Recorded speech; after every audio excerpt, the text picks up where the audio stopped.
ایک شخص کو حضور نے دیکھا، اس نے میلے کچیلے کپڑے پہنے، تو حضور نے ٹھنڈی آہ بھری، فرمایا کاش یہ دھو کے کپڑے پہنتا۔ ایک شخص کو دیکھا بال بکھرے ہیں، کنگھی نہیں کی، تو حضور فرمانے لگے کاش یہ کنگھی کر لیتا۔ نفاست پسند آدمی پہ نا بوجھ بنتا ہے۔ جو آدمی، آپ کو پتہ ہے کہ امام شافعی تو فرماتے ہیں جمعے والے دن غسل کرنا واجب ہے، ماتے غسل نہ کرے تو جمعہ ہی نہیں ہوگا۔ اگرچہ ہمارے امام صاحب کے نزدیک سنت ہے۔ یہ سنت کب بنا؟ ایک دن نہ بہت سارے لوگ اپنے اپنے کام سے اٹھے مسجد میں آ گئے، مسجد نبوی میں۔ کوئی کسان تھا تو کھیت سے اٹھ کے آ گیا، کوئی مزدور تھا تو مزدوری سے اٹھ کے آ گیا۔ تو مسجد میں جب بہت سارے لوگ جمع ہوئے نا تو بعض لوگوں کو دقت محسوس ہوئی، تو رسول کریم علیہ السلام نے فرمایا کتنا ہی اچھا ہو کہ تم جمعے والے دن نہا کے آیا کرو۔ بس وہ صحابہ کا مزاج ہمارے والا نہیں تھا کہ تفصیل بتائیں، حکمت بتائیں، ملے گا کیا، ثواب کتنا، نہ نہائے تو گناہ، یہ کوئی نہیں۔ حضور نے کہا کہ نہا کے آؤ تو کتنا ہی اچھا ہے۔ پھر کسی صحابی نے کبھی بھی بغیر غسل کیے جمعہ ادا ہی نہیں کیا، کسی نے بغیر غسل کے کبھی جمعہ ادا ہی نہیں۔ دیکھیں نا، اسلام بڑا خوبصورت دین ہے۔ حضور نے فرمایا جو کچا پیاز کھائے وہ مسجد نہ آئے، پہلے مسواک کرے، دانت صاف کرے، پھر آئے۔ نبی پاک صلی اللہ علیہ وسلم نے فرمایا جو کچی مولی کھائے مسجد نہ آئے۔ مولی کھانا جائز ہے، پیاز کھانا جائز ہے، لیکن منہ سے بدبو آتی ہے۔ نبی پاک علیہ السلام کا ظاہری حسن کیا بات ہے۔ میلاد مبارکہ میں نبی پاک علیہ السلام کی جو چیز بڑی کھل کے واضح ہوتی ہے وہ رسول اللہ کا حسن و جمال ہے۔ آپ کی والدہ سیدہ طیبہ طاہرہ حضرت سیدہ آمنہ رضی اللہ تعالی، اماں جی کہتی ہیں کہ میرے محبوب جب میرے بطن اقدس میں آئے تو جو تکالیف عورتوں کو ہوتی ہے مجھے ان میں سے کوئی تکلیف بھی نہیں ہوئی، اور اماں جی کہتی ہیں مجھے کبھی کوئی ثقل، کوئی بوجھ محسوس نہیں ہوا، اور فرماتی ہیں کہ جو ولادت کے وقت لوگوں کو، عورتوں کو تکلیف ہوتی ہے مجھے وہ بھی نہیں ہوئی، اور فرماتی ہیں کہ نبی کریم علیہ السلام پیدا ہوئے تو ہمیں حضور علیہ السلام کی ناف کو کاٹنا نہیں پڑا، ناف بریدہ پیدا ہوئے، ختنہ شدہ پیدا ہوئے۔ آپ کو پتہ ہے عورتیں غسل دیتی ہیں بچے کو پیدا ہونے کے بعد، لیکن میرے محبوب نے سجدہ ہی کر لیا پیدا ہوتے ہی، امتی امتی کہتے ہوئے پیدا ہوئے۔ حق نے فرمایا کہ بخشا الصلاۃ والسلام، اور پہلے سجدے پر روز ازل سے درود۔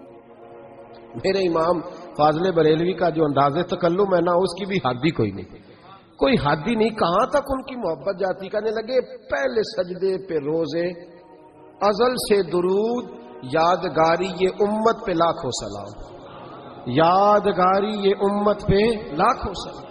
بتائیے بغیر وضو کے، بغیر غسل کے سجدہ ہو جاتا ہے؟ تو حضور نے سجدہ کر کے بتایا کہ اللہ نے مجھے پاک صاف پیدا کیا ہے۔ نبی پاک صلی اللہ علیہ وسلم کی والدہ نے جب یہ باتیں ارشاد فرمائیں تو لوگوں نے پوچھا ان سے کہ اماں جی پھر آپ ایک جملے میں بتائیں کہ ماجرا سارا کیا تھا، آخر ایک ولادت تو ہوئی نا، آپ کے وجود اطہر سے ایک بچہ تو نکلا، تو یہ کیا تھا؟ تو سیدہ آمنہ فرمانے لگی خارج منی نور، بس میرے وجود سے ایک نور نکلا ہے، بس میرے وجود سے ایک، اور روشنی آتی جاتی ہے تو کسی کو تکلیف نہیں دیتی، ایک نور نکلا۔ میرے رسول کریم علیہ السلام کو ظاہری حسن بھی کمال دیا، اور پھر حضور کی نفاست پسندی، صفائی پسندی۔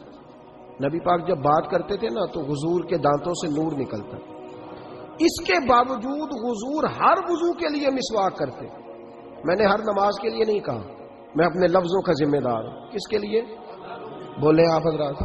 ہر وضو کے لیے، یعنی اگر نبی پاک نے وضو نماز کے لیے کیا تب بھی مسواک کی، اور اگر قرآن شریف کی تلاوت کے لیے کیا تو پھر بھی مسواک کی، کسی اور موقع کے لیے وضو فرمایا تو پھر بھی مسواک کی۔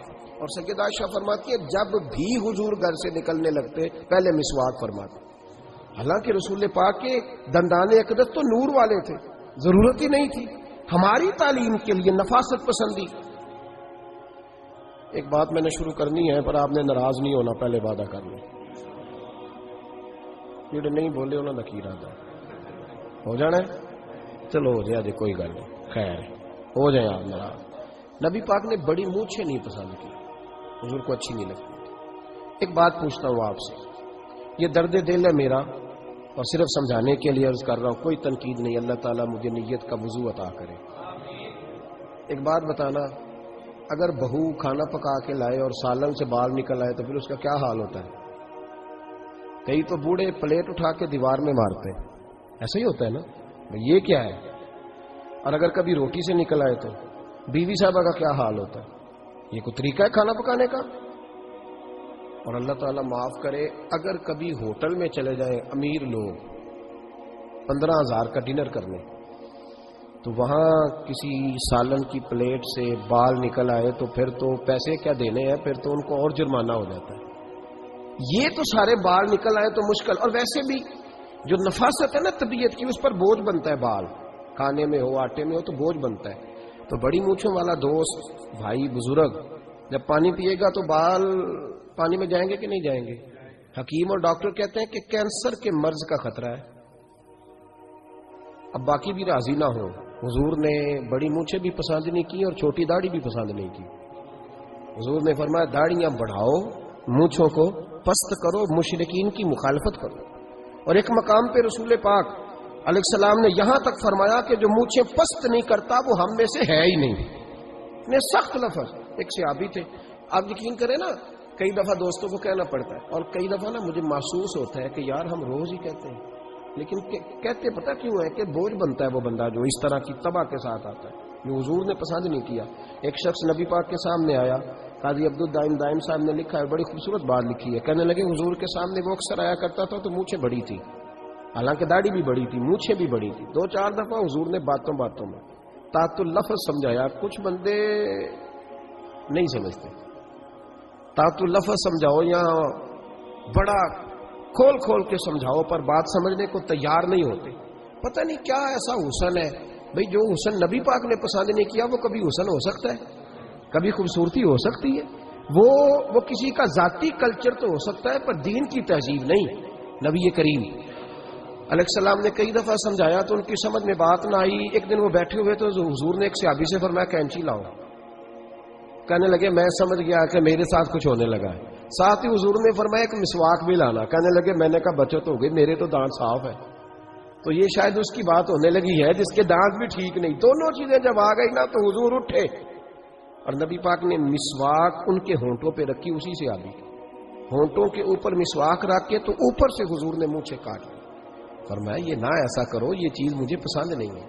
حضور نے نفاست پسندی کو، اب تو اللہ تعالیٰ خیر کرے ملانگا آ گئے مارکیٹ میں، ملانگ درویشی فقیری، ان کے پاس رش بھی زیادہ ہے، ان کے درباروں پہ بھی رش زیادہ ہے جی۔ کہتے ہیں حضرت صاحب درویش آدمی ہے، بھئی روٹی تو پورے ٹائم پہ کھاتا ہے، مونچھیں کٹوانے میں ہی درویش ہو گیا، نہ بال کٹواتا ہے نہ مونچھیں کٹواتا ہے۔ یہ گرو نانک کی تعلیمات ہے، یہ نبی پاک کی تعلیم نہیں۔ وجود کا کوئی بال نہ کٹوانا یہ سکھوں کا طریقہ ہے، مسلمانوں کا یہ انداز، یہ کدھر کی فقیری ہے؟ دین کوئی غلاظتوں والا معاذ اللہ کہ بابا کپڑے نہیں بدلتا، بابا غسل نہیں کرتا، بابا بال نہیں کٹواتا، بابا پاگل ہے، قطعی طور پر کوئی فقیری نہیں۔ فقیری